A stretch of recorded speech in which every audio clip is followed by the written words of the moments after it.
Hello, my name is Julie O'Brien and I am a Fáilte Ireland trainer. This video, entitled Following Up with Overseas Buyers Post Virtual Meitheal, is the final video in a series of 4 videos designed to help you prepare for Virtual Meitheal 2020.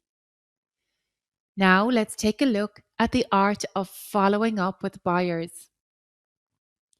In order to maximize conversion opportunities from buyer meetings via Virtual Meitheal, it is really important to follow up.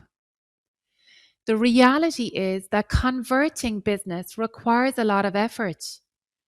As this chart from the National Sales Executive Association states, it can take many individual connections and communications with a prospective client before a conversion is achieved. This is where following up plays a crucial role. Let's take a look at how best to follow up according to the following headings. Number 1, knowing when to follow up. Number 2, understanding yes, no, or maybe buyer opportunities. Number 3, deciding the right route via which to reach the buyer. During your Virtual Meitheal appointment, you should have already advised the travel buyer of when you would send follow-up information. It is imperative that the buyer receives a communication that clarifies your business offering and the tourism experiences that are available for sale by this agreed date. Remember that no or poor follow-up reflects badly on you, your business, and Destination Ireland. Clearly, that is something we would all like to avoid. During your Virtual Meitheal appointment, you should also have noted whether there is a low, medium, or high potential for doing business with a particular travel buyer.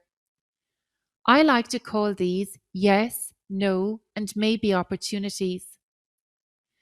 The follow-up format will naturally change depending on how much the buyer is willing to engage with your business. Even with a buyer who has low or no business potential for you, I would send a polite and professional follow-up. The tourism industry is all about people and relationships. It is therefore really important never to close a door. In this case, you could consider writing the following message to the buyer. Dear Johan, it was lovely to speak with you at Virtual Meitheal. It is a pity there doesn't seem to be an opportunity for us to work together at present. However, let's keep in contact, and perhaps an opportunity might arise sometime in the future. If I can ever assist you, please do not hesitate to let me know. In the case of a yes or high business potential opportunity, it is imperative that the business follows up in a way that encourages this opportunity to become a conversion.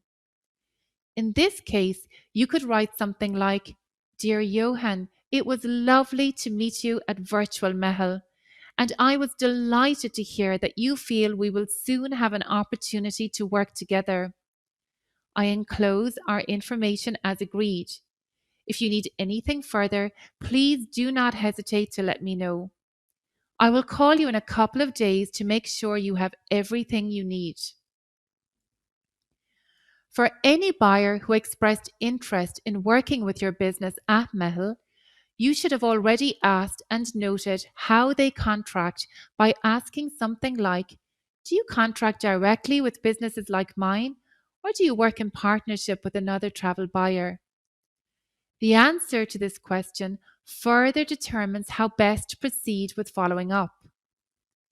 If the buyer contracts directly, then the Irish industry member needs to send their information to that buyer. If the buyer wishes to move to contract, the business must then also arrange to create a rate agreement and terms and conditions for that buyer. If the buyer contracts via another travel partner, the business must ask and note the name of that partner.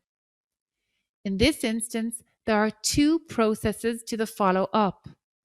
Firstly, the global buyer receives the business information with public prices noted for all experiences. The named travel partner, who is thereby responsible for the contract, should receive business information with public prices noted for all experiences, the travel trade rate agreement noting the buyer's discounted rate, and the terms and conditions document. Now let's take a look at the key pieces of information required for follow-up. These include the business information, the rate agreement, and the terms and conditions. For your business information, simple, well laid out, clear information is required. Ideally, this should include the destination experience brand, contact information, business title, the business proposition, the business offering description, strong visuals, itemized tourism experiences that explain what your business is selling, public pricing for each experiences, and parameters such as duration or minimum maximum numbers that relate to each experience or service. Here you can see an example of business information that is clearly laid out by a Dublin cookery school called Cook's Academy. Of course, in light of COVID-19, we would need to double check that all information forwarded to travel buyers is now accurate. For example, this business would need to check that the noted minimum and maximum numbers per experience are in line with government guidelines for social distancing. On this slide, you can see how this business has clearly categorized what it has available for sale into core and premium experiences.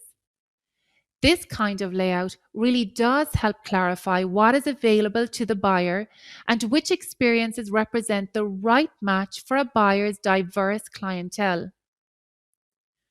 Once a business moves to contracting with a buyer, it will need to understand how to create a rate agreement. This agreement notes the special discounted trade rates that are available to a travel buyer. For accommodation providers, please find a sample rate agreement template in the Rebooting International B2B Business Suite of supports. Please note that a sample rate agreement template for attractions and activities can also be located within the Rebooting International B2B Business Suite of supports. Here you can see excerpts from two separate terms and condition documents that apply to accommodation providers and activities and attractions. Full details on these documents can also be located within the Rebooting International B2B Business Suite of supports. It is important to remember that the Meitheal appointment booking system stores all leads for overseas travel buyers attending Virtual Meitheal 2020. Each Irish industry member receives a username and password for logging in to the Meitheal appointment system.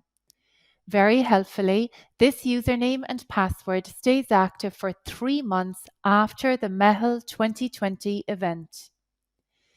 This means that an Irish industry member can continue to view those leads throughout this period and before Meitheal 2021. On a final note, I would like to refer you to the importance of the Meitheal survey. Be aware that the national tourism bodies survey buyers to assess their feedback and experience of the Virtual Meitheal 2020 event. So please make sure and put your best foot forward, because success at this event is crucially important, not only for your business, but also for the whole of Destination Ireland and for the post-COVID-19 recovery period. Thanks for watching, and I wish you every success at Virtual Meitheal 2020. Please find the full suite of supports that relate to this video under Rebooting International B2B Business.